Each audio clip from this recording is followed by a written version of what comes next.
Welcome, ladies and gentlemen, to a new episode of The X Button, episode 51. I'm one of your hosts, Alejandro, and with me is the illustrious Paul. Hey, everybody. How's it going? How you doing, Paul? We're finally numbering them going forward because now we have a reference point. We have a much better reference point, and it's nice to finally get a true idea of where we're at with all of our recording sessions. And I know we were just talking to one of our clan mates, and he was talking about as a outside perspective was very interesting because he was like, yeah, somewhere in the high 40s of their episodes. And I was like, gosh, we really do have a lot of episodes. Exactly, yeah. Like for you, it's a little harder to keep track on because you didn't play all those in that entire run because of either a vacation or a natural disaster. So it's kind of easy to kind of feel like you haven't been in all of them, but I have. I haven't stopped. So, only missed 2 of them due to literal natural disasters. Missing one and then having the holiday break that we take, it can be easy to kind of miss out. So for example, when we went on break, that was our episode 33. So we went out on a really weird, uneven number to kind of start. So, but yeah, we made it 50 episodes. Episode 50 is live. You can go listen to that. It's a little chunky. We had a little bit of a reminiscing of that very first episode we recorded in 2021, ignoring the fact that it was technically episode 14 because we had 13 episodes that exist there in YouTube if you can find them, where you won't be able to see our faces. And also, I just want to thank everyone from especially in our audio listenership. We passed officially 700 individual listens. So our audience is secretly growing, even if we're not interacting with them. Just know that we see that you're listening, and that's why we keep going. That's why we're going to keep going, and hoping that eventually you will want to talk to us also. So not just be a one-way street. We would love to eventually have that point where we have a back and forth with whoever's listening to us. Say anything about us where they just want to stay out of the fact that we're going back and forth. They're like, I don't want to talk to them. That's weird. I'll listen. Hey, they're listening, so let's just say I appreciate all of y'all for consistently listening, especially because it's clearly been a more consistent approach lately, and I never would have expected so many people want to listen to us. Apple Podcasts, I tell you, once it went out there, I saw it jump in just a few months. It's crazy how popular that platform is. You would think Spotify, but I feel Spotify is more for people actually use Spotify to listen to music. Apple Podcast is a podcast app, so the more dedicated podcast people are probably there. So sometimes I have trouble with Spotify's podcast playing and the methods that they go. Sometimes they've played backwards for me, and it hasn't been the best. So I do appreciate the efforts that some of these other services have been doing. But anyway, but it's a new era, Paul. A new era where we hope we can get to episode 100 within a year. But yeah, this is the X Button Podcast, our gaming podcast that posts every Wednesday from 2 p.m. onwards, God willing, available in the YouTube channel Escape Media, as well as most audio services around the world, Apple Podcasts, Spotify, and the like. You can find links in the RSS feed at anchor.fm/escape-media. If you enjoy our show, give us a like and subscribe. Paul, enough preamble there. What have you been playing? As usual, we're going to go in order of least to most played, I think. This one's a little more subjective on the way I wrote it, but I played a little bit more Elden Ring, Alejandro. Yeah? Have you finally finished it yet? No. Yeah? He's really... That beast is breaking so hard. I tried for an entire, several days after we talked about it, because I think I was stuck on it when we recorded last, so... I only played maybe a day after we recorded it, and then I just kind of put it down. I said I needed to get myself clear of it. Yeah. I need to get away from it because I do my best against the boss or anything that I'm struggling with if I take a long break from it and then I come back and I will almost like clockwork clean house whatever was giving me problems. I don't understand what it is, but the distance is what I need, so that's what I'm giving myself. No, it's always that. For hard stuff, it's always good to just untilt yourself for a little bit, go back, and then you'll do it. So I'm waiting for that cooldown effect to go into effect. And speaking of cooldowns, we have Destiny 2 next. I've actually played this a little bit more than some of the others, but I wanted to mention it next just to get it out of the way. What have you been doing in Destiny? Just out of curiosity. I just got my gun and bounced. I went ahead and bought with all of my Bright Dust the armor that was there because I like the way it kind of looks for some parts of it especially, and I like to have it just to have it because all of the other Guardian games armor looks terrible except for this one. So I just picked that up just to have it. And then from there, I wanted to get like a really good roll of the title, but I also just really like the benefits that it's been giving me in general, because there's just this entire playlist that gives me credit for Vanguard. It gives me credit for the new stuff, and especially if I do it like you buy the quest for Lost Sectors, and lately it's been just a string of stuff from the Throne World. So I'm getting quests from Finch as well, all done at once.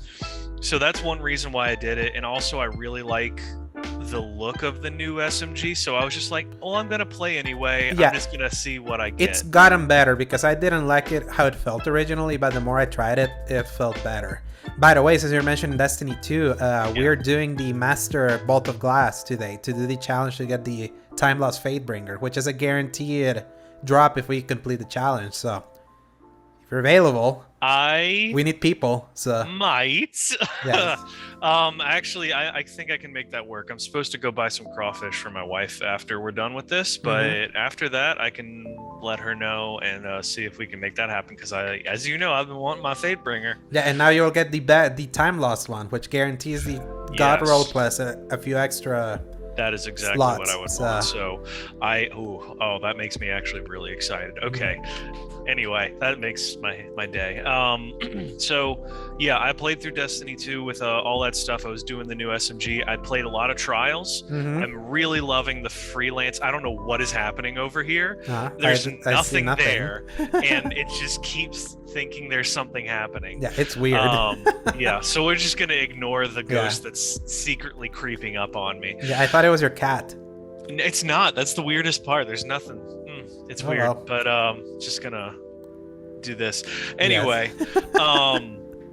I played a lot of Trials. I really love the freelance system. That is exactly what I've been needing out of this. I don't appreciate all the people using the Lorenz driver. That's some bull crap. Yeah. Don't appreciate that. Don't worry, it's getting nerfed in a few weeks, so that's why everyone's using it now.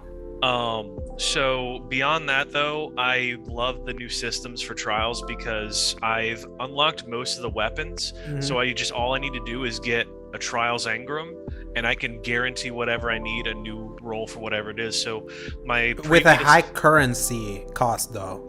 It is, but I don't use my currency for like anything else. So if I just know to like set it aside, I'll use it all in like one go for something. So I did that to get a new scout rifle and a new summoner auto rifle. The summoner auto rifle, that was the one that I mentioned where I have dynamic sway reduction and golden tricorn. And I have been crushing stuff with that. And of course with alacrity, if I run solo, which is what I am always doing, it reloads super fast. It gives me such good stuff.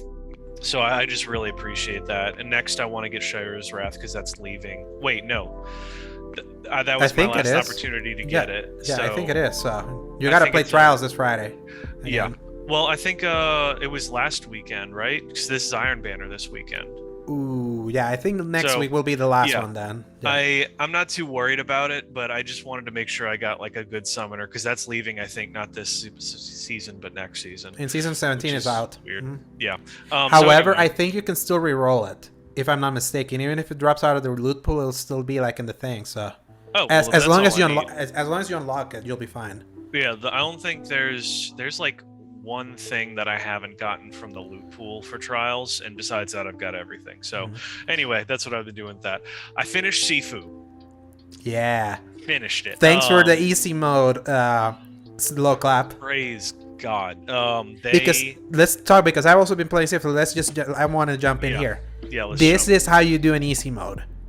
It's absolutely, it feels slightly more approachable, but it's not a cakewalk. I didn't feel like I was crushing. I mean, that's not true. The first few levels, I was crushing them. It feels like a more normal ramp up. Yeah. And I wonder if it's because you played those first 2 levels so much, because that was always like the nightclub was always where you get curb stomped a lot when you're normal. I went through most of the first level without getting touched. That's how like memorized it is at this point, but like the third was a little bit trickier because I'm actually more used to the moveset of the boss the way they were. And so the timing was messing me up. And then the fourth one, I think I just brute forced my way through that one because there's something about like she more commonly does like the sweep than what I like, and it's such a I need to constantly get close to her is like the added challenge for that fourth boss with the underground segment.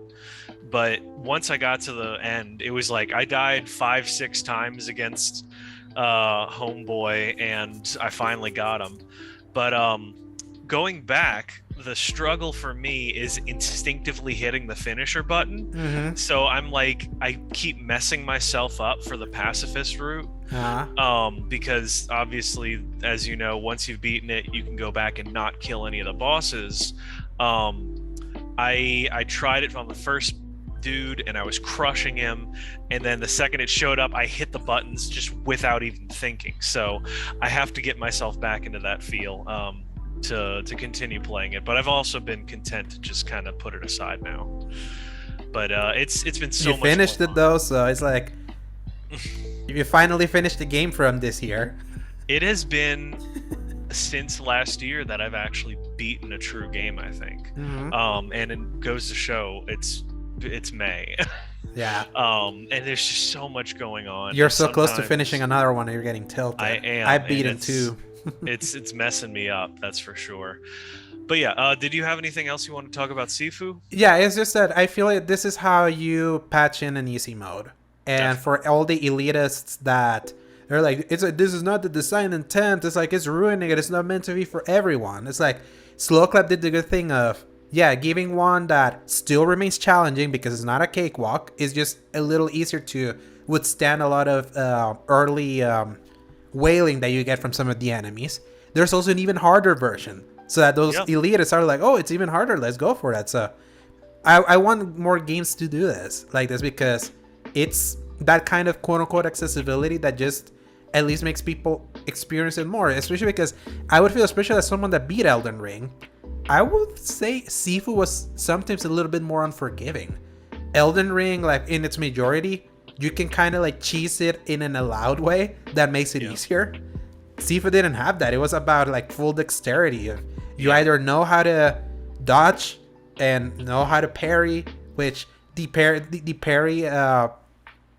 window in Sifu is so tight that you have to like click L1 right in one punch, that it's not as satisfying as a game that does parrying right like Sekiro. So yeah, I'm glad that I was able to advance more, because I was stuck at that nightclub back when we started playing. I was like, yeah, I can't. Yeah, I can't do this. Especially when they said that they were patching an easy mode, I was like, yep, I'm dropping. As soon as they said it. So I tried a little bit longer, and I think I had gotten to the final boss, and then I was just like, I didn't have the lives left to actually finish him off, and I just could not get better at it. So now it's like, it's such a weight off my shoulders that I'm like, yes, now I can really just enjoy it as a game, and I can more recommend it to other people who don't want to just beat their head against the wall. So exactly. Just overall, I'm really happy about that. But speaking of beating my head against the wall, I went back to DMC5 Special Edition. So that I had like highs and lows coming back to that game, because I obviously had to restart my game switching over to the PS5 version, because I didn't want to do all that nonsense to switch it over.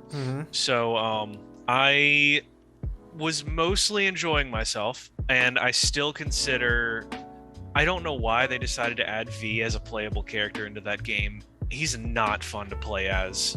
And now remind me, did you play and beat Devil May Cry 5 by chance? I did back in 2019. Yeah. So you know that whole process with that, and then like Nero was really well designed, and I recently watched a documentary from the Sphere Hunter on Devil May Cry 4 while I was playing Devil May Cry 5, so it was really funny to see the gameplay between one to the other, and the huge leap in detail. but I don't like V at all as a character. I don't like how he plays. It is frustrating, and I hate all of his levels that I have to play as him. So I've soured on him a lot. Yeah. Now, quick question, especially now with the benefit of hindsight. Do you prefer how this game switches characters all the time? Or do you prefer the DMC4 style? Honestly, half a game with one and then half a game with the other one? I think I prefer it the other way. Yeah, now that same. I'm thinking about it, because you get more into the feel of someone for like an extended period. Especially now, I mean, like the early stages, it was like several with Nero and then a couple with V thrown in. Because even though he's like the one you play as the least, it just still feels like those drag on forever. But then, like once I unlock Dante, the problem is like he is so versatile and so dense with abilities that like I'm starting to get better at each of his styles to like switch in and out of them. I recently learned about the whole concept of inertia in that game series and how that works to break the game, because I was watching some speedrunners and how that works. It was really interesting. But I mean, just I can't get into it when I'm playing one mission as him, jumping over to the next, and it was just a little frustrating for me on those because I'm like, I just want to go back and play all Dante's missions, or even better, just let me play all of Nero's mission as Dante after I've beaten the game, because that's what they do in a lot of the special editions. They'll let you play as a different character and then just make ways that they can get through the platforming segments, so you can play as a different character in some of those parts. That's why how Virgil works, that's how Lady and Trish worked, but they never really did that for the main characters. So like I feel like I should be allowed to go back to the first mission, just play it as Dante for the fun of it, or play as Via for the fun of it. And I don't know, without modding, it seemed like they never really allowed that. So I always thought that was weird. Anyway, that's why I was just playing a little of that. Then Ghostwire Tokyo came Which out. we bought because thank you, Sony, for putting this game on sale on that weekend. 35%. And split between us was really nice. 20, it went down 20 bucks for each. So. And that's this game was worth 20 bucks, that's for sure. But I'll say this. I was like, I was not expecting, because, I'm jumping in here also. I was not expecting this game to be as unique as it was. Definitely. Yeah, it was so refreshing. It was like, it's a first-person game where I think you said it best. It's Luigi's Mansion in first person, and I said, and you mix Avatar in between with like the hand movements, and in an FPS basically. It's an FPS without guns, and sometimes a bow and arrow. It feels, well, okay, I could get into it, but the initial thoughts were like, oh, so I did not know at all what this game was about, because even after we talked about it, I never actually went back and watched the deep dive. So I went in almost completely blind besides the story trailer I think I watched. So when it like really started hitting, I was like, oh, so one, it's like fully open world in the city, and I can go around, I can platform, I can like kind of stretch what I can do. They had like a whole Luigi's Mansion aspect to it where you're getting the spirits and you're bringing it back to the payphones, which was such a cool little like detail in the city where it's like, yeah, some of these payphones have like secret Ghostbusters technology put into them, and I was like, this is just adorable, I love it. And it was telling like a very specific story, and it was like, oh, okay, so I jumped into like this crazy saga over here of like supernatural drama. And I left it on the Japanese audio. I don't know what you did. I put it in English dub. How does it sound? It sounds fine. Try it, I'll say this, as someone that recently watched the Berserk anime, it sounds like that. Let's just put it that way. Yeah, that's fair, because it's really hard. I've learned more that like how difficult it is to do that, because a lot of stuff doesn't translate one-to-one, and you have to match the emotions of the character in like a completely different way of writing the dialogue. So it's just it's difficult. I feel this game is so augmented, it's like so heightened in drama and in delivery that it kind of works. It's very anime. Oh yes. Without it looking like anime, then I'm like, I'm vibing with this. It's like just that kind of palate cleanser that's been kind of needed, that it like sort of takes itself seriously in just the right ways. I do want to get a few negatives out of the way, because first I'll just say the default options for shooting are horrendous. Really? Their controls were terrible. I thought it was Googled fine. and there were a lot of people like saying, why does this feel not good? Why am I like struggling? And there was something to do with like the acceleration and the deceleration. You're saying that the actual aiming, not the actual shooting. Yeah. That makes sense. The aiming itself, because like I could not hit anything unless I'm like really in on it, and using like the auto aim assist. It's like the game has a lock-on mechanic with like the L2, it so does. it feels like that's how you compensate with it. Yeah, it's just it felt weird that it's kind of like the GTA 4 system where it's like the aiming is not good enough that they were just like, all right, we're just gonna give like an entire auto aim just to lock it onto them, because I just wasn't feeling, especially, I mean, obviously it goes to show how solid Destiny 2 shooting is still, but when you switch from like another shooter to that, it's like for whatever reason there's like a lot of movement that I didn't like. The motion blur was a lot, but anyway, so once I really dialed it in, but it took me like a lot of time to do. It felt a little repetitive at times because it is. The more I thought about it, I was like, okay, so it's just these 3 options. There's more that you can unlock a little later, but it's like okay. the core of the game is what you played. Yeah. Because I got a lot further. I'm in chapter 3 right now, and I fought that first hoodie dude that like turned into the beast. So like I've got the 3 elements and I've got the bow, which the bow just doesn't feel useful at all. Yeah. It's something that you're going to use in the parts where you lose your magic, basically. Okay, because I went through that one, but I really didn't feel like it was needed at all, because I would just I would speed run my way through. So I'd like, all right, I got caught, but I can run faster than them. So like, what's the point of hiding? So I would just go through that. I wouldn't shoot unless they were like in my way and I had to stun them real quick. But so that was just a little weird. And the they're very situational with some of their spells, but besides that, like, it was really fun. It was a breath of fresh air. It was just really cool to run through the city, which is gorgeous. Especially once I took off the motion blur and switched to performance mode. That 60 frames was buttery crisp. Yeah. But yeah. Anything else you had for Ghostwire? Yeah, not much more than you. So I feel almost similar. I just like the combat a little bit more, even with its imprecision, just because it's weird to have a first-person game that's not a sword fighter like a Elder Scrolls, or just a normal shooter. It just feels unique enough that you mentioned it's like the palate cleanser you kind of need after you've been playing the same kind of game for a long time. That was like, even though I didn't finish it because I wanted to finish other games, older games that I wanted to play first, because then if I let go, I'm never gonna finish them.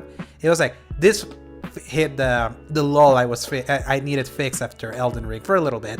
So yeah, I can't wait to play more of it. But you have a few more that you played here. I do. I'm gonna get through one of them quickly, and that was Uncharted 2. We went back to that. This was played with me and my wife on this one. We are now at 90%. So we're like, are you in the done. Snowy place, or are you finally in Shambhala?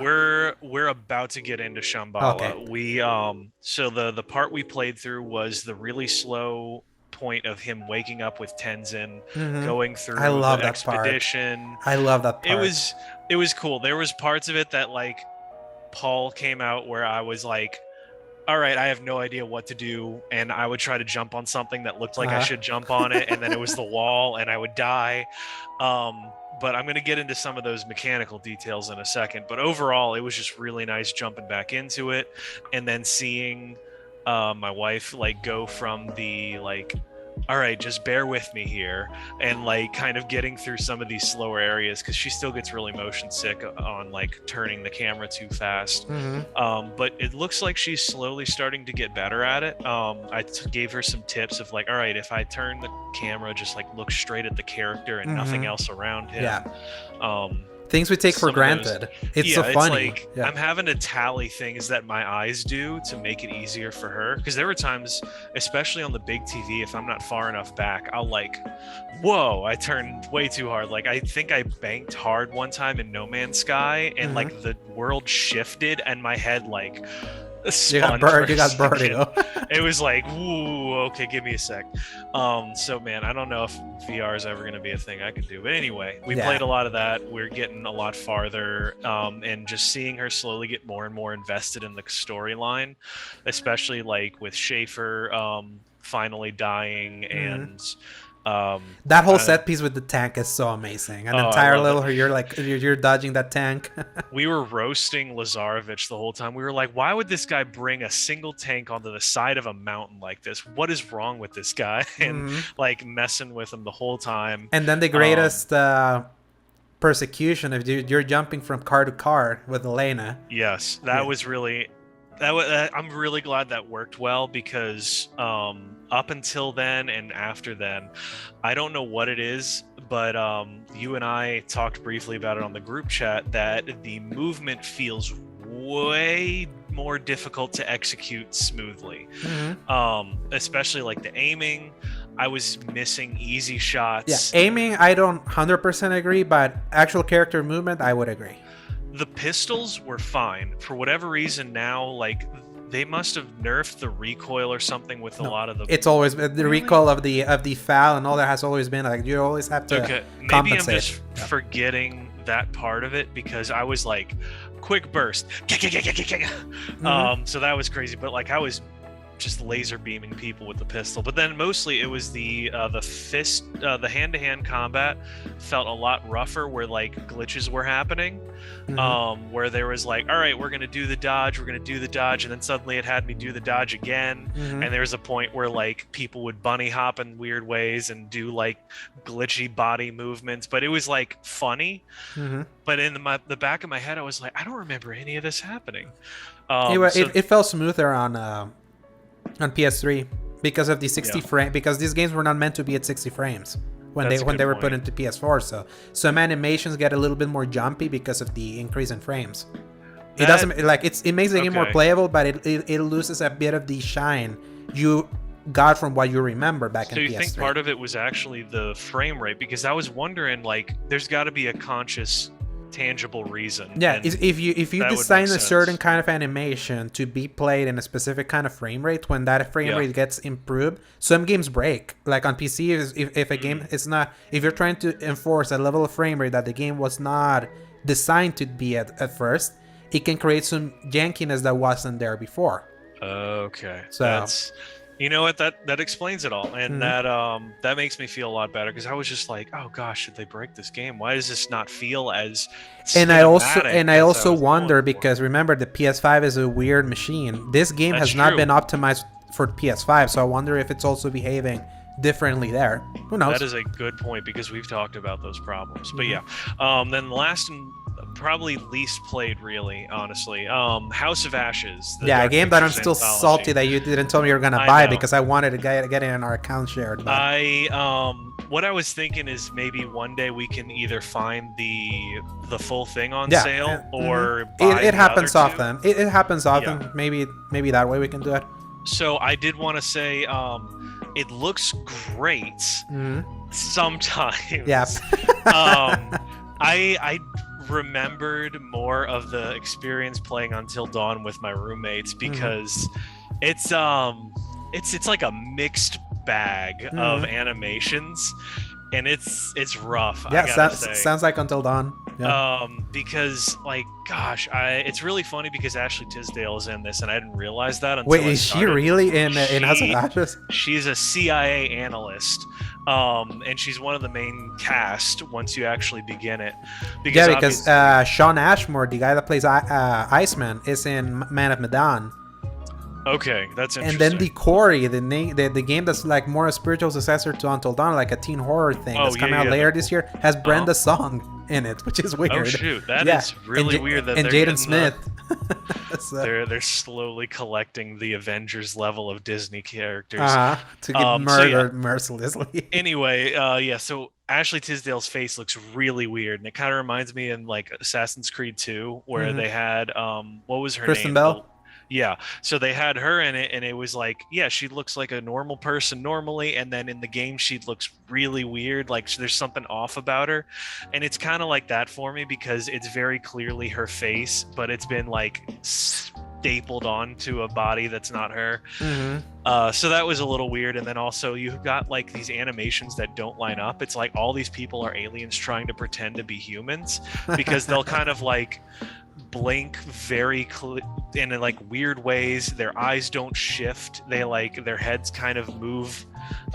Their lips just kind of warp around teeth that don't change. It's just, there's like parts of it that are uncanny valley to the max, and I'm already like, wow, this is definitely like, don't look at that part of it, listen to the storyline kind of a game. But overall, I really like the concept, because that's why I got House of Ashes first. Because I don't even know what the setups for the other two of the Dark Pictures anthology are about. Apparently they're like slightly connected, but again, because I haven't played them, because I've been waiting for like the right time to buy them, and I just never went back to them, despite me adoring Until Dawn.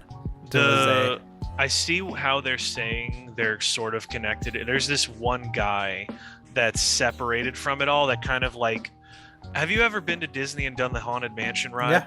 Yeah. So you know, like the narrator guy at the start, that's basically like that, where he's like, "Oh, I'm the curator. I talk about these stories." It's very like Twin Peaks-ish. Yeah, it's like you're gonna hate this. Riverdale does something similar with their events, so I understand what you're saying. So he's just like, he's the guy that brings you in, and it's like, oh, this is, if you've never played, I'm going to explain who I am and what this is about real quick, and what happens. It's like a fourth wall breaker of someone that's like bringing you along, so basically. And then once it's in, and then like it's completely self-contained, if I'm remembering. But anyway, the reason why I loved it so much is because it kind of took the concept of that one episode of Love, Death, and Robots, where the military people bust into a desert area and unleash like this demon vampire thing. It's just at a glance, that's what it looked like it was. So I was like, all right, cool. Military people in this desert, like old Egyptian looking area, which I think they're in Syria, because it's like Saddam Hussein is like right after that. So all the government agencies are coming in. They're like, we're finding WMDs, and they go into a cave, and that's where the plot of the game happens, because it's not WMDs, it's something much worse. Anyway, it's just, I like that concept of like military meets something very not in that normal genre. It's like in Berserk, like a group of just medieval guys just like go inside an eclipse and find all these demons. Yeah, it's like very clashing aesthetics coming together, and like making a plot reason why they work together is something that I really like. So anyway, that's all the stuff that I've been playing. I'll have more on most of those next week. So what have you been playing now? Already mentioned Ghostwire Tokyo and Sifu. I continue playing Far Cry 6, opening the map further. That game is like, the more I'm playing it, the more I appreciate just how streamlined a Far Cry experience it is compared to others. And I was showing it to a friend that he last played. He came into my house on Saturday, and I was showing him, and I let him play together for a little bit. So I was watching him play, and he last played Far Cry 3. So he was weirded out how so he was weirded out how he didn't need to skin animals or like walk into things to cut like plants or like loot people. He's just so automatic, and how smooth it feels to play, especially because this is the only Far Cry game at 60 frames right now available, because the other ones are at 30. Oh, wow. So he was like, man, this is like, feels a lot like Call of Duty. I was like, yeah, it's the frame rate. He didn't know what frame rate was, so, or at least he now understood what it is now that he actually sees it. In a lot of those people's defense, it's something that you don't know until you played Super Smooth one. I always called it the soap opera. The soap opera effect, yeah. Because I was like, why does it look clean? Yeah. Why don't other things look clean? And when in soap operas, when you're watching something like a movie or a TV show that runs at that frame rate, it looks weird. You prefer it to look more cinematic in the lower frame rate. In game is opposite. You rather have the quick frames for it to be as crisper, better playing experience. Yeah. So, and I feel that's what's making Far Cry click more with me this time, because it's just so smooth to play. The gunplay is just fun. So I was playing more, and I unlocked more of the island or the continent. Basically, it's like so big that I'm still digging it. Then we actually went back, and he hadn't played an Assassin's Creed in a while, so he was like, how's the new one, Valhalla? I was like, yeah, let's pop it in. And we played through the initial section again, just got farther until you get the hidden blade. So I was like, I had not played farther because I got stuck trying to clean up that small island you get once you get a boat. Yeah. And not opening that in my own OCD as I did in advance, and then I just started playing other things.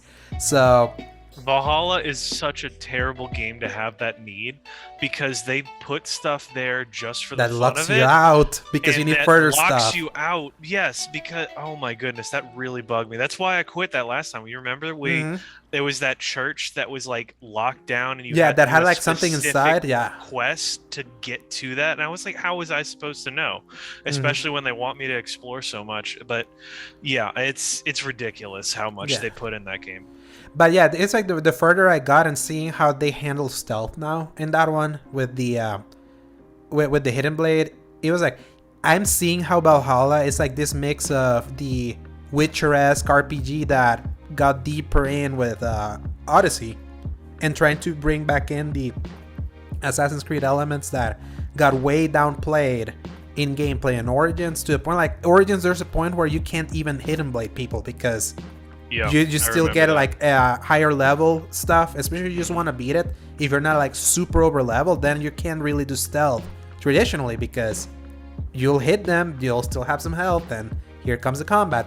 And then Odyssey still had that problem, but it also had build creating in that one where you can like spec for assassin damage that then you can actually one-hit kill people with like super strong attacks, and then having stuff like you throw the spear and it's like a multi-chain kill, and made it more fun that way. But it's still like you needed to spec that way for it to feel like an Assassin's Creed game. This one feels like it's trying to mix all of that, and it made me appreciate it.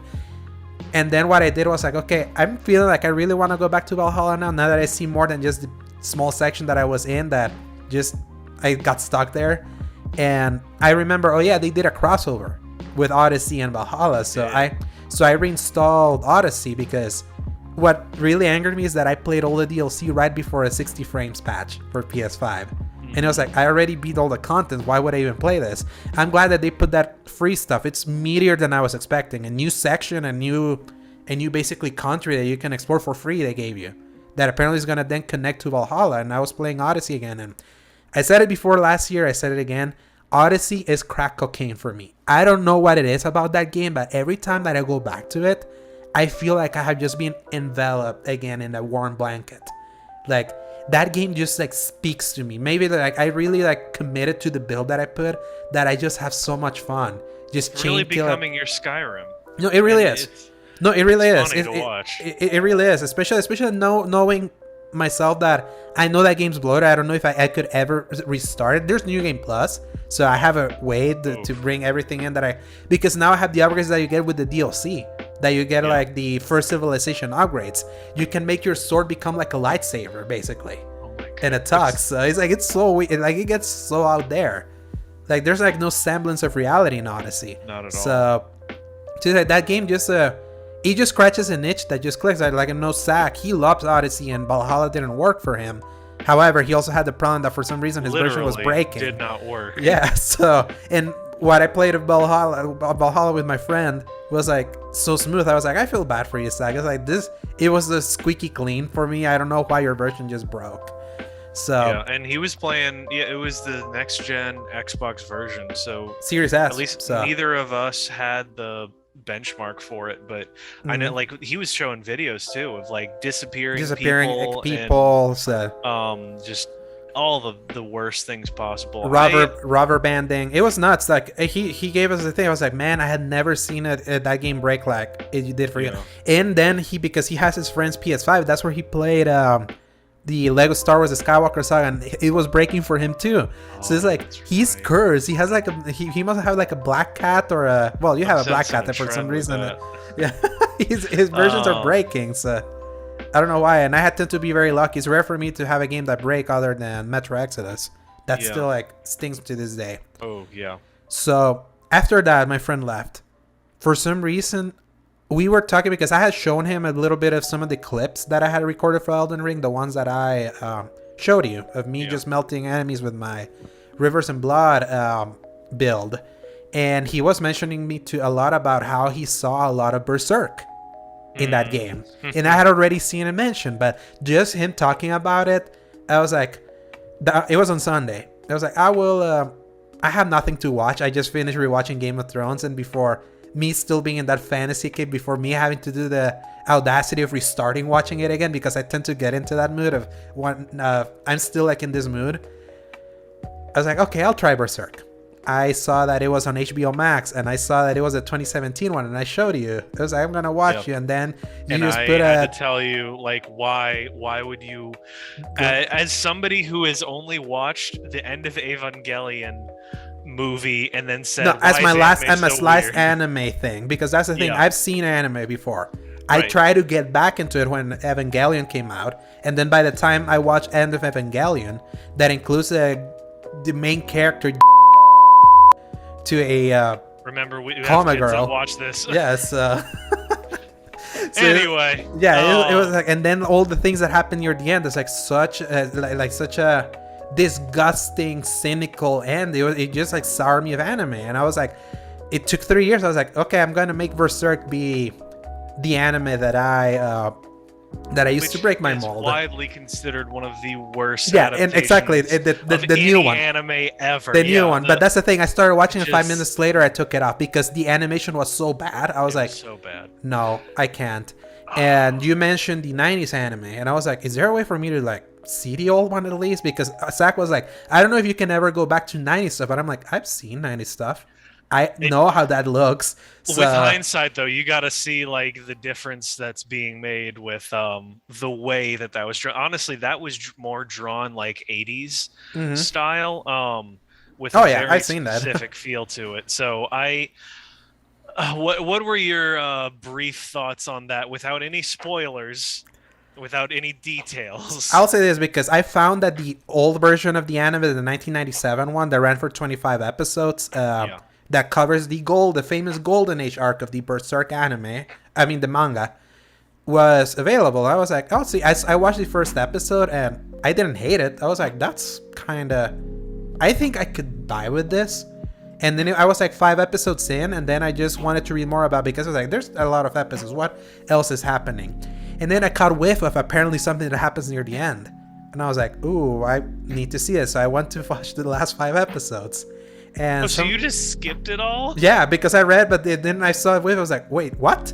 And then just went and watched the last 5, and because they were like, you can watch the last 5 and you're gonna get the vibe of everything. Yeah, more or less. So it was like, okay, I'm gonna watch that. And then by the time at the end of the last episode, and then comparing it to how they do it with the movies that came out in 2013, I was this close of swearing off anime again because of the things that I witnessed, but those things end in such an incomplete manner, but so true to their book, that then I went to read so much summary of where the rest of that story went, that I went into such a Berserk binge of everything that happened and the horrors that I witnessed and how uplifted I felt reading how the story went from that moment that I'm not gonna spoil.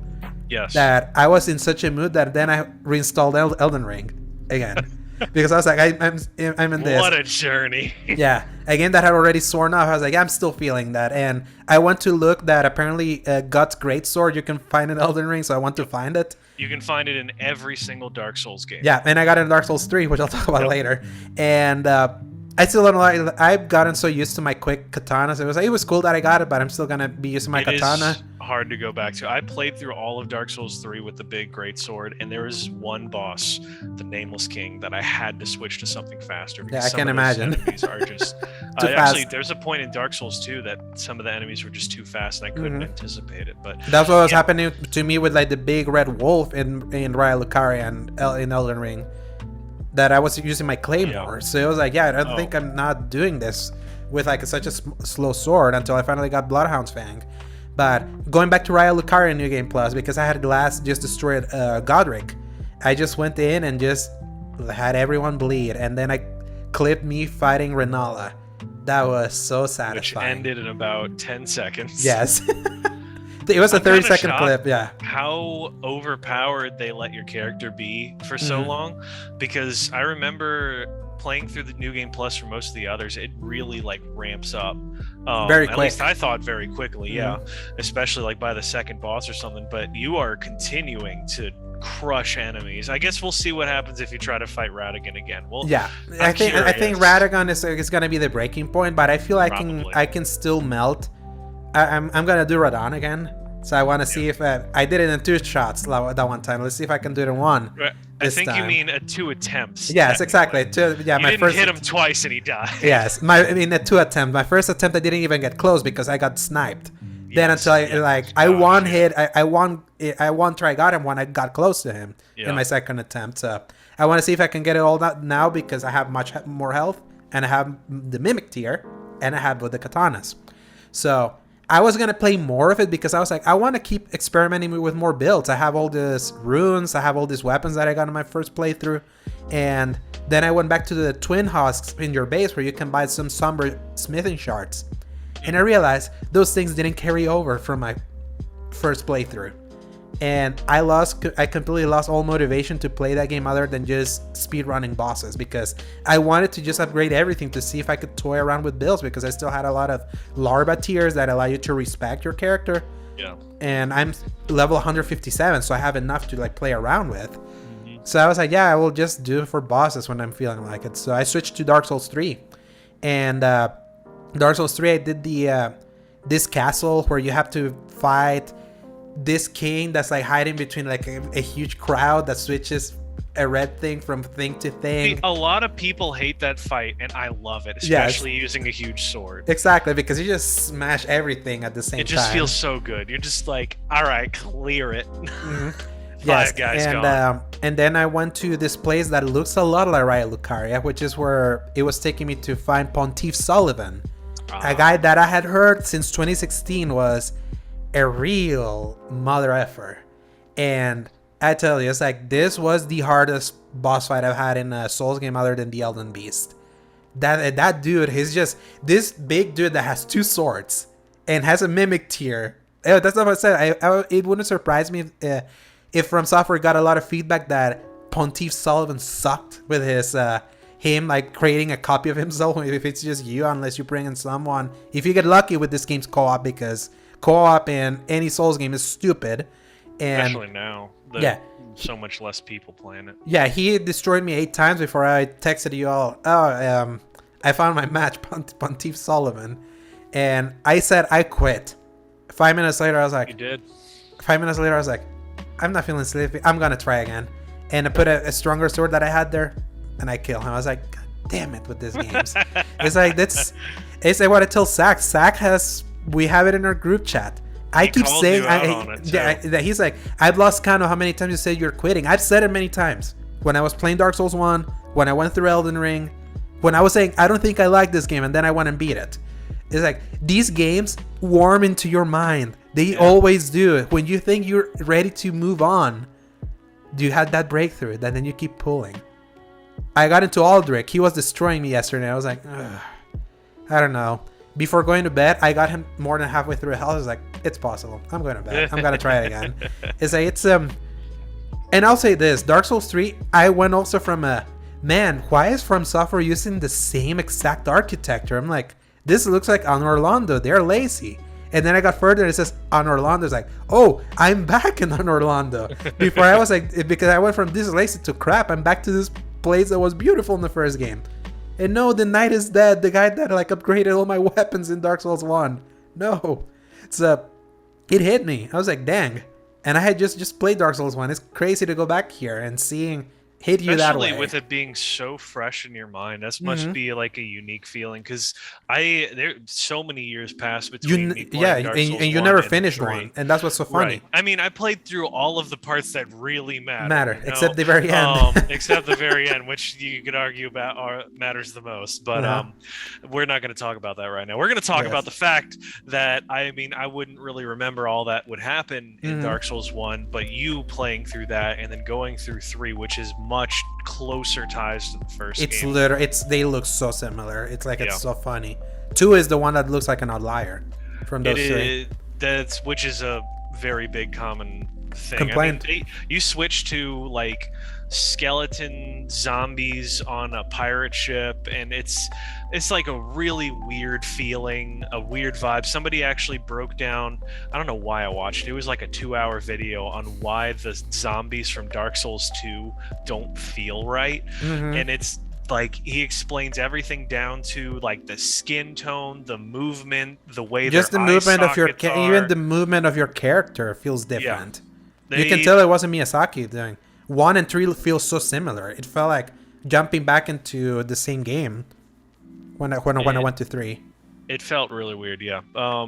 Anyway, Dark Souls 2 is just like the black sheep of the bunch. But I am curious to hear you go back and try it one day. And I've tried it a little bit. That's what cured me from keeping doing Dark Souls games for a little bit. Which I remember. And I'll say this because a lot of people...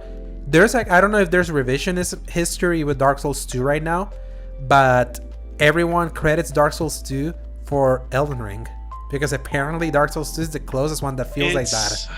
Yeah. So they took a lot of better parts of the idea of Dark Souls 2 because it does have a distinct feel to it.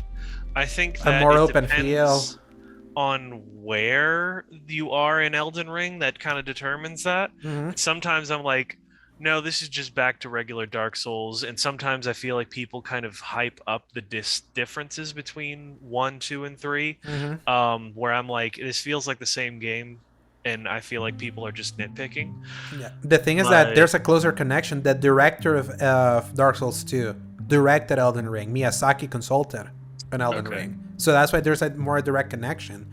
Elden Ring is they say it's the fulfillment of the idea that they were toying around with Dark Souls 2, but they couldn't because they had to rush that game to market. So now that I could see that's for sure. Because it got completed with the Scholar of the Sin edition that came to PS4, because the 360 version versus the PS4 version, the other one's more complete that way. So I never actually got too far into the DLC. Actually, no, I didn't touch it at all. But once again, it was another DLC that I'm pretty sure that I bought and never touched. So, well, you played you had the trophies of the PS4 version, so I think you played it there. You didn't have to buy it; it's already included. For Dark Souls 2? Yeah. Do I own Dark Souls 2 on PS4? I think you do. You probably do it in a disc and you sold it. Who knows? Because you used to be a physical guy, remember? I definitely did, but I still have my copy of Dark Souls 3, so I wouldn't sell 2 for no reason. So I don't know. I'm like looking at Dark Souls 3, the case of it right now, and I like there's mysteries hidden in the depths of my system. Sometimes I own something that I swear I never bought. That's why I love trophies, because you can never lie if you've ever finished something. But trophies are always. That I've had like a game that I've owned or like gotten trophies for, and I'm like, I don't remember this at all. But there was also a point where I had roommates that sometimes would borrow or use my system for something, and so it's not 100%. Oh, so you're finally accepting you never beat Dark Souls 2 then? No. I beat Dark Souls 2. I beat it on PS3. But you have the PS4 trophies. That's what I found. I don't get. I never bought the PS4 version because I would keep like looking for it on sale, and it would never be on sale, and I'm like, all right, I'm just not gonna buy it. Yeah, I bought it for $40 just to have them. Exactly. But I had it on PS3. I know that much. So okay, I have to. Now I have to look those trophies then, because I found the trophies of a completed Dark Souls 2 PS4 playthrough. So. Okay, well, nobody else played Dark Souls games, so that would be me. But there was like. There was other stuff like that randomly should show up, but doesn't. Yes, anyway. But I tell you that trophies are always a good barometer to see if someone's beaten something. So it is. All right, Paul. Enough of what we've been playing. There we have less news this time because we had chunkies for the last 2, but still a few big ones. So press X. Or some news. All right, Paul. Thankfully, this first one broke today, and we got to see a view of this, which is one of my most anticipated games for this year. Number 1, WB Montreal finally is giving more details about their upcoming DC game, Gotham Knights, showcasing the game on a new 13-minute gameplay trailer featuring both Nightwing and Red Hood and showcasing the game's co-op capabilities and traversal mechanics, the game was re-emphasized as releasing later this year on October 25th, 2022, which, as a reminder, is the 9th anniversary of the studio's last released game, Batman Arkham Origins. However, the reveal came with some extra juicy details. For one, the game is pulling a Dying Light 1, where the previously announced last generation versions of the game had been cancelled, rendering the game now an exclusively current generation title. Also, as spotted by a Reddit user and relayed by Video Games Chronicle, the game's description on the PlayStation Store's page makes mention the game supports network play up to 4 players, even though it was previously announced as a 2-player co-op game. While the game's description still makes mention of the 2 players, with the drop of the last generation versions, it's a 50-50 on the game upgrading itself to a full-on 4-player experience, or it's just a listing error. I woke up and saw that looked better than I was expecting. While still... Overall, I think so. While still being clear that it's not a Rocksteady game. Yeah, because there were parts of it that it's like, okay, this definitely doesn't feel... Let me think. It's not as intimate as an experience as something that Rocksteady would do. Like, for instance, like the combat was a little floaty in some areas. Like Nightwing looked the best, I think, because he was really in your face. He was really with his flips and all that stuff. Yeah, it was Red Hood, the weird one. Red Hood just doesn't look right. His movements are all right, but see, this is my problem with characters who like traditionally use ranged weapons, but the game is built around melee. Is they do these really like and I'm like, just shoot them, or like get in and do like gun kata or something slick. I mean, they did it in the Arkham Knight DLC, which was fantastic. I wish that I could play as Red Hood throughout more of that Arkham Knight game, because he does his moves where he uses his guns in tandem with hand-to-hand combat. It also makes me wonder, because remember, Arkham Knight was the only Batman game from that trilogy that was rated M. So they allow Red Hood to be a little bit more violent, despite not showing blood with some of his executions when you're playing with him. And they clarified that it was like, oh, he's shooting non-lethal rounds, which I'm like, okay, fine, that's whatever. I feel like you could still do the same moves without showing blood, to say, okay, he's just knocking them out with rubber bullets, and then just kind of move on from there. It's just the fact that it doesn't really match the movements of the enemies, where like he shoots and they barely like register that they're getting hit by anything. Yeah. As and also remember that this game, every enemy will have a health bar and will have level. So it's like, and that's the thing, this game is supposed to not be a live service game. However, it has live service that, like, it has elements that are so associated with live services. There's loot, there's currencies, and all that BS. But they say there's not a live service game, so it's probably just an RPG-ish. They're like more RPGing the Batman experience. I just, it's gonna make it feel a little weird, especially on harder difficulties or later content. Because I mean, you have something like Outlanders. Outriders. What did I say? Outlanders. That's the TV show. Outriders. They're very steamy TV show. Yeah, really. So you could do stuff like that in that game, where it's mostly the shooting side of it, but when you get into the melee side of it, especially with the very different move sets, you can get really messy with some of it. I mean, this is just, I don't know, I started feeling like Marvel's Avengers Round 2, and I was like, I know they're saying it's not going to be live service, but just the mechanics of it, where it felt more floaty and not impactful, has me a little worried, because I mean, that's going to be your bread and butter. You're going to have to string along the story between this combat that really needs to be good for anybody to care, and I don't know if I was feeling it. I'm still excited for it being just a Bat Family game after we've had like a drought for Batman related stuff. I also share the worry. I still hold them to their word that this is not a live service game, because the thing is that the live service element is what killed the Avengers game, despite that game's combat being rock solid through most of it, outside of higher difficulty stuff. No, I actually disagree. I actually like how that combat feels in campaign. Moving to the live servicey stuff that sometimes permeates that campaign, that's where you find problem, because there's like more bullet sponge higher enemies where you're just seeing characters just wailing. It's kind of like what you said, where I should step back and say where I acknowledge that I was wrong with Avengers, because the more you unlocked, the better it got. So maybe this can be a similar situation where the more you unlock, the more opportunities you get. And they said something about builds that will allow you to do more. So I'm like, okay, maybe I'm just not seeing it right. I did also think whoever was playing Red Hood was not doing a good job, because he was like getting hit by dumb stuff. He wasn't really trying at all. Yeah, Nightwing just looked better when, like, in everything that they showed of him, but not Red Hood, which is weird. But like even parts of like the car chase with the motorcycle, he was just purposely hitting stuff, wasn't even trying to dodge.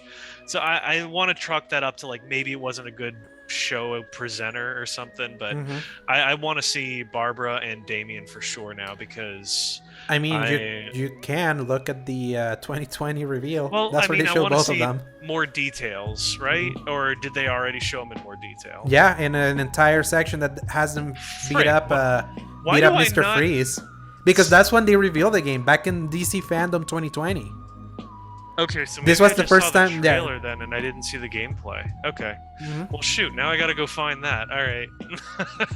Anyway, yeah, I'm like cautiously optimistic about it, but more like excitedly skeptical is maybe more of the right way to phrase it. But yeah, that's me on that one. Makes sense. It's like I'm still excited that it's still one of the only few things that we know is coming later this year, and this game has to hit because they have Suicide Squad now scheduled for next year. So Suicide Squad always looked more polished in both showcases because of its Rocksteady. Obviously, ironically, the subject matter I was more interested in is this one with the Bat Family, but we'll see. It's like above everything, I just hope that the listing of the 4-player co-op thing, it's not a mistake. We didn't even talk about that, but it's 4 players. It should be it's 4 characters because it's co-op. 4 characters. Yeah, that's what's so funny, because Suicide Squad was revealed as a 2 to 4 player co-op thing, but also not a live service. And this one also has 4 players, 4 characters, but it's only for co-op with you and a buddy. I would hope, because again, it's like they're shedding off all technology. They have this new one. Maybe they can make it work. I would hope. I hope so. October 25th, 2022. Please don't slip. Number 2, Paul. If you have been one of those vocal against the gaming future reliant on an internet connection in order to play your games, over on the Xbox side, you probably got ammo for your cause. Oh boy. Since last Friday, Xbox's online services have been experiencing outages on and off, still persisting until today. And it has rendered many Xbox consoles unable to play any digital games, even in some of the cases where the console itself had been set as both the home Xbox enabled for online play. For like offline play, sorry. This has caused an uproar in the gaming community about Microsoft's handling of DRM and how tight it is to be connected online compared to the offline options offered on PlayStation, Switch, and PC. Microsoft has promised that they are releasing an update that's allegedly fixing the issue, but it's made the ecosystem that's pushing so heavily for online connectivity suffer a major L. So, it's so funny, because I go back 9 years ago, 2013. What was the big thing about the Xbox One that caused a huge uproar? I believe it was DRM. Yeah, it was online. What did that actually stand for officially? It's a digital rights management. Digital rights management, that's what it was. Yeah, so for anybody that didn't know about that whole fiasco, it was because you had to always be online, and every 24 hours it would actually like do check your system to make sure that your rights were still there, like you weren't faking any of the owning of the discs. And it was the worst, because that was the problem, that even if you had a physical game, you always had to be connected online. Right, so, in order to do that, and if you weren't, it would shut you out of playing games that you literally owned. So that's where all this is coming from. The fact that that's still biting them in the butt is kind of hilarious, and sad for all of us consumers. Because here's what was so funny, because remember, they reversed that back in the Xbox One. Yeah. The thing is that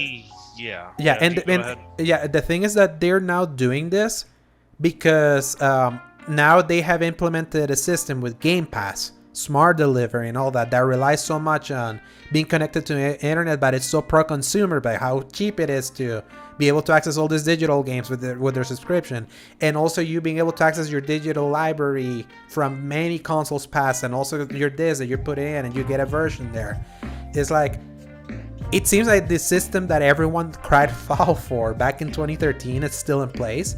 It's just that now it's been painted in a way that now seems like more pro-consumer. The problem is that even if you were offline, like that's if you were in offline mode, you couldn't play some games because some games have like some DRM within them that needs a check-in for them to be enabled. That sucks.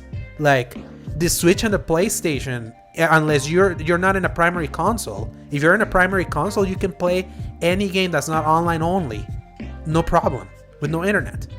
It's just, it is what it is, especially with Microsoft even releasing disc games that don't have the game in there. Like the Halo Infinite disc, it's empty, only has multiplayer.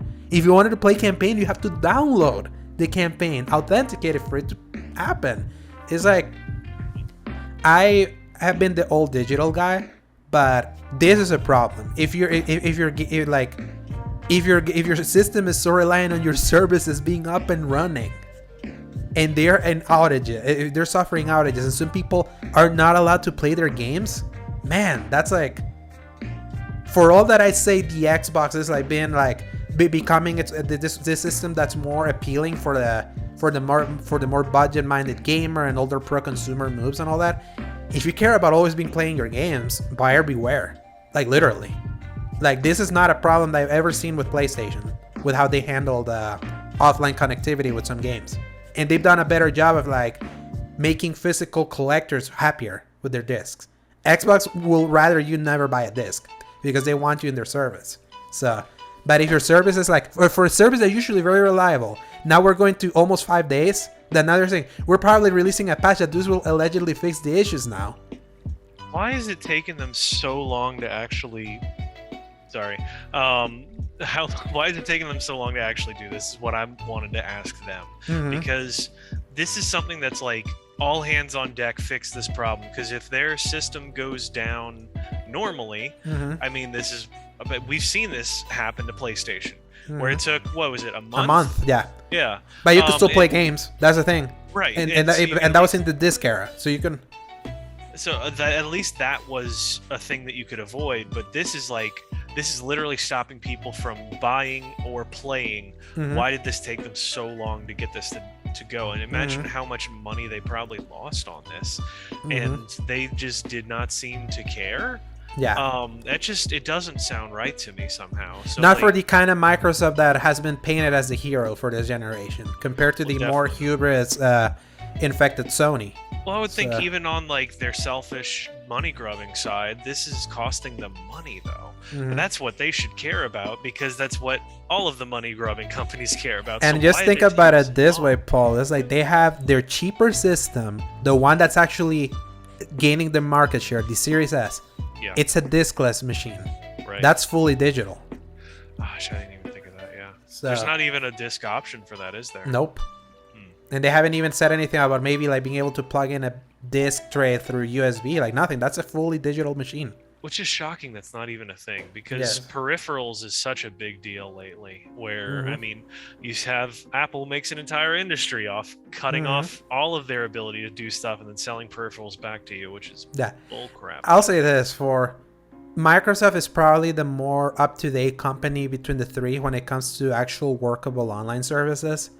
It's insane to me that the Nintendo Switch and the PlayStation are the ones that handle offline play better if there's like problems to connect to their services.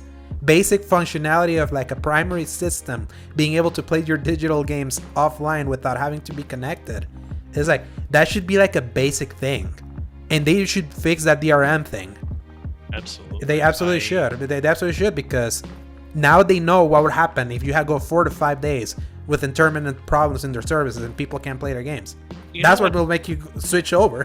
What I'm starting to wonder is if they didn't even know this was a problem. Like, you know, like obviously we now know that both Sony and Microsoft had DRM in the system at the start, but Sony shut it off before we had to deal with it. I wonder if this is a problem that like Microsoft thought they got it taken care of, where, oh yeah, it should work offline, and then all of a sudden system goes down, nothing works. They're going, well, crap, we don't know what's going on. Yeah, exactly. If your console allows you to play offline, it's in the toggle because it's your home Xbox. You should be able to play every freaking game you get, regardless of service status.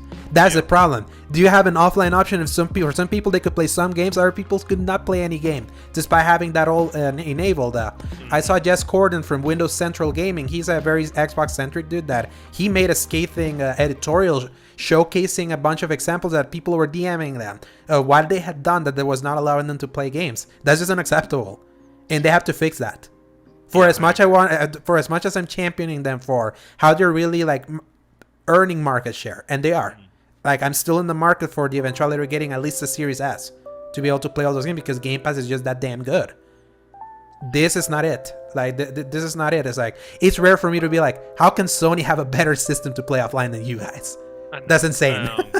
I guess we'll put a pin in this one and say ongoing. Let's see what happens next week for sure. Exactly. So, but now speaking to Sony, number 3, Sony has announced a few statistics about recent PlayStation 5 hardware units, and the picture it paints is slightly unfortunate for the company. Emphasis on slightly. For one, despite saying they have shipped a total of 19.3 million units, they emphasize they only managed to ship 11 million units the last quarter, which made them miss their 14.8 million target for the fiscal year, thanks to the perpetual supply shortages playing in the console, and still putting the PlayStation 5 as lagging behind the PlayStation 4 sales figures in life-to-date comparison. A pain point for Sony, as PlayStation 5 seemed on track to outpace its successful predecessors with FYI. However, the company says they see an increase in supply for the upcoming new financial year and expect better results by the end of fiscal year 2023, despite the doom and gloom mentioned about continued supply issues going into 2024 by big players like Intel. As an example, the PS5 had more stock in the UK in April, making it the best-selling console that month after the Xbox Series consoles enjoyed sales success in February and March, so it's really a supply battle between both of them. However, despite hardware sales being down, their estimates, first-party sales for the last quarter were up 84% compared to the previous year, held by no small amount by the simultaneous PS4, PS5 first-party releases that include Horizon Forbidden West and Gran Turismo 7, the later of which is pulling series best numbers amidst its catastrophic microtransaction fiasco, which got fixed earlier in April. PS Plus memberships dropped slightly from 47.6 million to 47.4 million, with Sony citing an expected decrease in subscriptions after inflated pandemic numbers, and them saying they expect to rise the numbers of subscriptions with the revamped service this coming June. So a lot of things here. So 19.3 million units that they've shipped, but they have like twice downscaled their forecasts now, and they still miss their forecast. Yeah, that bothers me, especially the specific part that I'm thinking of is this part saying that Intel themselves are the people that manufacture all this stuff, and they're saying it's going to be a problem until 2024, and then Sony's saying, no, it's going to get better. Got it. Yeah. I don't believe that for a second, especially when the people making these things are saying it's going to be a problem. That's just talking hot air. It's garbage. So anyway, let's see. What is the next one? The fact that they were doing really well after... So it's the best-selling console in April after February and March for everything else. That one's kind of interesting to me. I wonder what the deal was with... I think at least because we talked about like Xbox earning the market share like 2 weeks ago, when 2 episodes ago, when we were talking about how like the Xbox had its best March ever, and it had sold best in UK and some parts of Europe and then the US, despite PlayStation having the games this first quarter. Ironically, now on Thursday, Xbox ran out of supply, PlayStation is there, and now they won that month. Yeah, So I just made that connection because the only reason Microsoft probably did it was because they had more supply, then they ran out, and now Sony's getting exactly. Yeah, exactly. Oh So my it's like gosh, it's just like now you can see like both consoles are in such high demand that whoever puts machines there in easy availability, they're gonna sell them. It's not even actually about which console is better. You can't even trust the sales figures. It's just it's literally going to line up with where the console is. And gosh, what a world where you just can't even trust the sales figures to see, oh, which console is winning. It's just which one exists exactly more right and now. I think that's a good spot for both of them to be, because it means that Microsoft will still, like, they will increase production as much as they can, because they know that if they put those machines in stores, they're gonna sell. They ran out. Now PlayStation took the win just in April, just because they had more stock then. So it really is not just about what games are there. People just want these machines. Yeah, that's like what that's what the detail says, that they just want these machines. It's crazy that there's that high demand for both of them, when before it was always a high demand for one, and the other one was always trying to claw in. I'm glad that this is keeping them on their toes. Even if the consumers aren't, the world will. Yeah. It seems. So I'm glad for that. The curveball that I wasn't expecting is the fact that Gran Turismo 7 is doing so well. Yeah. Gran Turismo is that huge, because and that's the thing. No, it's like Gran Turismo has always been as one of Sony's biggest sellers of all time. All the time, going back to PS1. Okay, it's like, what is their longest running series? It's like, just like with FIFA and 2K and Madden, it's like, yeah, they might add something bad, but because that's such a small market, not small, limited options in that market, it's going to make it a really big seller, and that's the one with the biggest budget anyway. Exactly. So I know that Horizon got screwed by Elden Ring a lot when it released, but it's still enough for them to feel like they sold more first-party software compared to the previous year, that they were only counting the software that was in the launch, because it was from November to March was where the first few months of the PS5, and that's when they had Demon's Souls, Miles Morales, Sackboys, the Sackboy game, and whatever other exclusives they had there. And now they have this. So it's like, and obviously Sony had a steady cadence of releases, with the exception of November and December, because that's when Xbox took the crown there, because Sony had nothing, but Xbox had Halo and Forza and all that. But Sony still put out a bunch of games almost in that entire 2021 to 2022 fiscal year, including Ratchet and Returnal. So it's like, that makes sense why their first party is racing, because also those games, majority of them were in both systems, so there's still a bunch of PS4s there. Yeah, that makes sense. So, and with the PS Plus memberships dropping from 47.6 million to 47.4, that's just a 0.2 difference. It's like, I feel like that's such a drop in the bucket that doesn't really matter. Exactly, and it'll depend when the new PlayStation Plus launches in a month. What's going to be like? It's hilarious that they're like, yeah, so that's an expected decrease, and we're expecting a rise coming with the revamped service. I'm like, I'm gonna keep it real with you, Chief. I don't think that's happening. Yeah. Because I don't know. I think there's gonna be more drops with people not liking change, because people just don't like change no matter what. But that's the thing. If they don't like change, the base version of PS Plus remains the same. Exactly. Yeah. So I think that they're just gonna stay the same-ish, and I don't see how that goes up for them, really. It'll depend on what is offered. Good point. And they still haven't given us an idea of what is in the entire catalog of games that they're gonna offer us. So how in the world do we live in a world where Nintendo is more transparent than Sony right now? Yeah, it is what it is sometimes. But it's like, it is a thing, isn't it? But I think what these numbers tell me is that Sony is not in PS3 DEFCON 5 horror mode, but even though they're still like enjoying the early success of the PS5, where it was outpacing PS4, reality finally set in of what the reality of chips is, and they're really lagging behind. And Xbox is making the market share for having made a smaller, cheaper system that's easier to make and easier to put out and into the market. And that was a Trojan horse needed for them to feel like they're in a fighting position. So I would still hope that this gives Sony a kick of knowing you cannot be this damn quiet all the time. What's next for you? We're still waiting.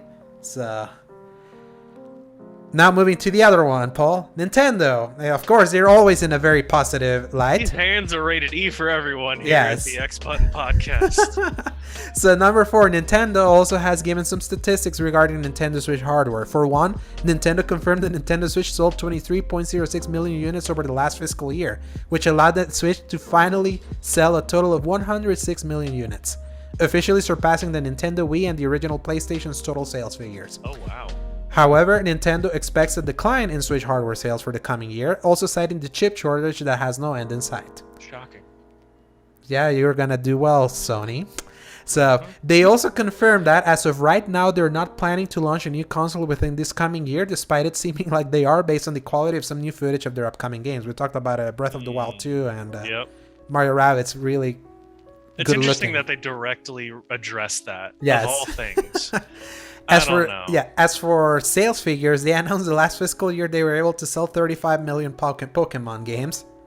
And Metroid Dread is officially the single best-selling game in the franchise's history, selling 2.5 million copies, which is still a conservative sales title figure compared to other recent Switch first-party titles such as Kirby: The Forgotten Land, which literally just came out and already sold 2.1 million. All the kids that I serve with are playing it right now with their friends. Yeah, it's crazy how good that is, apparently. Yeah, and Mario Party Superstars sold 6.88 million. That came out the same month as Red. And The Legend of Zelda Skyward Sword HD, our favorite, Paul, is 3.91 million units. Ironically, that's how much is sold on Wii Good in its for lifetime. them, I guess. Wow.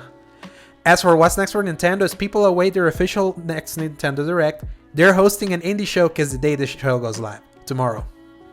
Oh, Yeah. we've done reacts to those before, and they're really hit or miss. Yeah, especially the Usually indie miss. ones. Yeah, but have we done indie showcases? Because We I have. think. We had one for You sure it wasn't just a normal direct that we did I react? could have sworn we reacted to. We'll have at to find. least We'll have to look at the one of the indie showcases, but we'll find that out and confirm it for sure. Yes.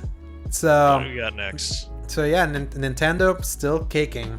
I guess good for them, really. I mean, it's sales figures, so sometimes my eyes start to glaze over on it. But I mean, look at that, 35 million Pokemon games. It's just. And That's just they a say, lot of and they said like over the last fiscal year, and this past fiscal year, it was just Legends Arceus. Did they really sell 35 million in 2 months, or suddenly people that were buying Switches over the last year, they were getting the other Pokemon games, and they mixed them with this because remember, Arceus sold a lot. Also, It did. It's huge, and somebody just told me recently that a lot of the storyline of that game is after you beat it. There's like entire plot lines and stuff that you can play afterward, but it's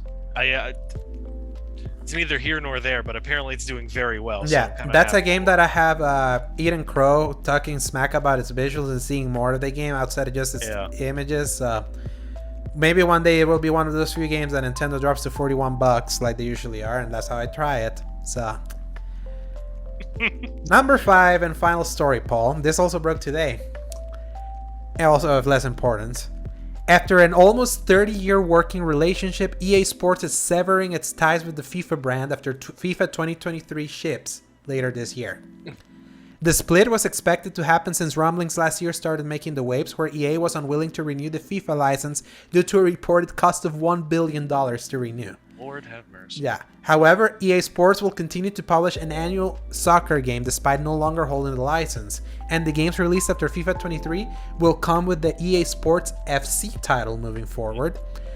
However, the FIFA organization's response to the split is strange, as it seems they're implying they're going to also put games under the FIFA moniker themselves. FIFA's president said, and here's a quote, "I can assure you that the only authentic, real game that has the FIFA name will be the best one available for gamers and football fans. The FIFA name is the only global original title. FIFA 23, FIFA 24, FIFA 25, and FIFA 26, and so on. The constant is the FIFA name, and it will remain the best." All caps. You should read the thing. It had the all caps. That's how they said it. And They continue mentioning how after FIFA 23, the organization is moving into a new licensing future where they intend to work with a range of partners rather than lock up all gaming and esports rights exclusively with one publisher for the long term. So basically what Disney and Star Wars eventually did after the EA stuff. So let me just go on this rant. Yeah, There is no game in history that I abhor and hate as much as FIFA because of how horrifying it felt being a gamer here in El Salvador where everyone just wanted to play this all the time. And I am so sick of here always seeing that everyone just wants to buy FIFA here and not try all the million other games that they have. So I don't give a rat's ass about EA losing the FIFA license, because here's what it's gonna be so delicious. They're gonna give the FIFA license to a stupid developer that's gonna pull a WWE 2K20 that's gonna be a horrendous thing, and people are just gonna buy it because they only see the FIFA title and they don't know a single about any development. And to me, this is hilarious. This is absolutely hilarious. I think this is really funny as well. I had a roommate that was really into FIFA, constantly would play online like every day. And I worked at GameStop, so I know whenever FIFA came out, you knew, even if I wasn't told, people would show up and line out the door for it. But I was just thinking about how the game that EA is going to make is going to go like under the radar because it won't have the FIFA name. And I see why they priced it so high, because the FIFA name is going to bring so many millions of people, no matter, like, they're not even going to care that, oh, that game is actually going to be called this now. I want FIFA. Yeah, FIFA is the Madden. It's like Madden and all those annual titles that there's that sect of gamers that just buy 2 games a year. Yeah. In the US, it was either your Maddens and your Call of Duties. Outside in the world, it was a Call of Duty or a FIFA. All the time, and they will play it all year. It's kind of like also then we got the 2K people. If it's not Madden, they would be like, the 2K people doing it. The group, like the following of people making their own teams, and like the exact detailed mathematics and statistics that people will go into about that, like, I have to respect part of that, because it's just impressive how detailed people will go to like make their exact team, the signing deals, the I want this person from this team from that year, and I'm gonna put it all together into this whole dream team situation. But I could not imagine buying only 2 games for the entire year and just making that work. Yeah, me neither. And it's not just like people that don't prioritize it and they just go out and do other things. There's people that will only play the one game as often as we play everything else. Yeah, I see that with my brother with Warzone. That's all he plays. Yeah, and that to me is like so sickening. And I say that as someone that plays Destiny 2 a lot also. Yeah, we have our one game. We are aware of our biases. Exactly. We're aware, but I'm aware that I like playing all different games. Exactly. And I always attempt, because that to me is what makes gaming fun. Sports games, I absolutely hate with all inner, like, with all my inner being, especially all those years in the PS3 era where I felt so isolated because no one else wanted to play anything other than FIFA. Now a bunch of those friends that still game have moved on from that, because it also helped that the recent FIFA's stuck. It is like they're so bad. The reason they don't change, they made them much more harder. That even some of my friends that were so hardcore, they were like, yeah, it's like, I hate how they try to make this more realistic, because now it's so hard to just freaking score. So it's like, I don't feel bad about how that's just gonna collapse. I just here for the popcorn. And I'm just glad that I was able to just let go of this, because I did play. I didn't put it there. I did play because they gave FIFA 22 on PS Plus, which was, I will say that was one of the more like consequential releases for PS Plus based on the timing, because this is the month of the UEFA Champions League.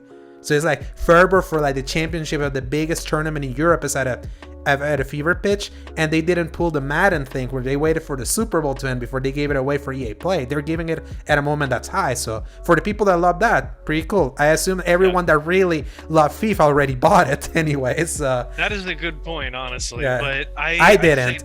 props to them for at least giving it to so many people like that. Because I mean, whenever you see like a really big title, it's like, oh wow, they're really like just putting that out there for so many people, and it's like a huge release, and you can't get much bigger than FIFA. And let's just put it like this, Paul. So you hate FIFA more.